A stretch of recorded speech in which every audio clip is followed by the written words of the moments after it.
Hello guys, আসসালামু আলাইকুম। কেমন আছেন সবাই? চলে আসলাম তালের চার পদের রেসিপি নিয়ে।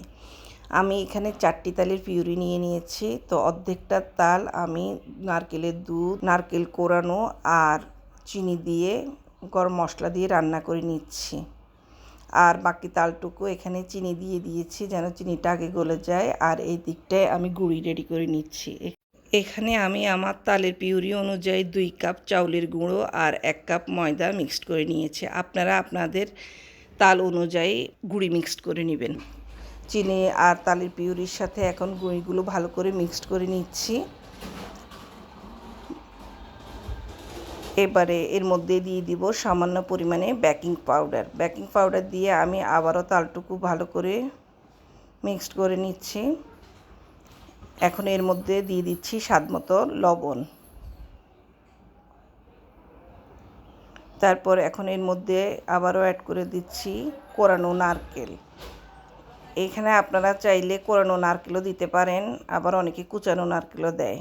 আর এই দিকটায় এখন আমি তেল ছাড়া পিঠা তৈরির জন্য কলা পাতাটাকে একটু আগুনে ছেঁকে নিয়েছি, তাহলে পিঠা বানানোর সময় আর কলা পাতাটা ভেঙে যাবে না।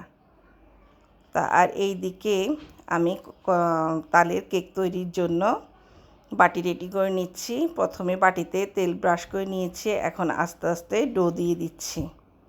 এইভাবে আমি 3টা বাটিতে ডোটা সেট করে নিব।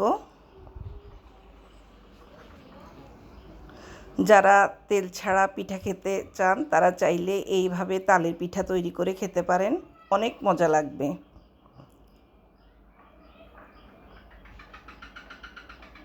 তো এই যে আমার 3টা বাটিতেই মোটামুটি ডো নিয়ে নেওয়া হয়েছে। এখন আমি এর উপরে বাদাম দিয়ে দিচ্ছি।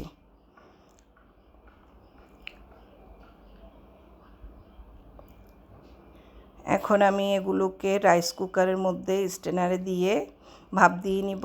আর বাকি ডোটার মধ্যে বাদাম কুচি দিয়ে আবারও ভালো করে মিক্স করে নিচ্ছি। এবারে আমার কলা পাতায় পিঠা বানানোর পালা।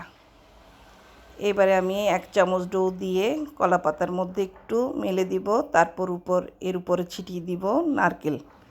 এই পিঠাটাতে আপনি যত নারকেল দিবেন ততই ভালো লাগবে।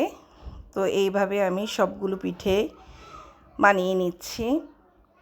আপনারা যারা তেল ছাড়া খেতে চান এই কলা পাতা পিঠাটাও তাল দিয়ে বানিয়ে খেতে পারেন, অনেক মজা লাগে। বিশেষ করে পিঠাটা যখন পোড়া পোড়া করে ভাজা হয় তখন খুব ভালো লাগে, কলা পাতার সেন্টটা নাকে আসে, অনেক ভালো লাগে। তো এখানে আমার তাওয়াটা গরম হয়ে গেছে, এখন আমি পিঠাগুলো দিয়ে দিচ্ছি। দিয়ে এর উপর একটা ঢাকনা দিয়ে দিব। আর এক পাশ হয়ে গেলে আরেক পাশ এইভাবে উল্টিয়ে দিব। আর এই দিকে দেখুন আমার কেকগুলো কি সুন্দর হয়েছে। আর বাকি ডোগুলো দিয়ে আমি বড়া পিঠা তৈরি করে নিচ্ছি। তো যখনই আপনারা তালের পিঠা খেতে চাইবেন, চাইলে এইভাবে আপনারা তালের পিঠা খেতে পারেন তেল ছাড়া, যে যেরকম খেতে চান এই আর কি। তো আজকে আমি আপনাদের সাথে এই একটা ডো দিয়ে 3টা পিঠা আর একটা কেক বানিয়ে দেখালাম। আর এই যে দেখেন আমার কলা পাতার পিঠাগুলো কত সুন্দর হয়েছে। আর কেকগুলো দেখেন, কেকগুলো ঠান্ডা হলে উঠিয়ে নিব, এখন উঠাতে গেলে হয়তো ভেঙে যাবে। তো ভালো থাকবেন সবাই। ভিডিওটি যদি ভালো লাগে তাহলে লাইক কমেন্ট দিবেন। ভালো থাকবেন সবাই। আল্লাহ হাফেজ।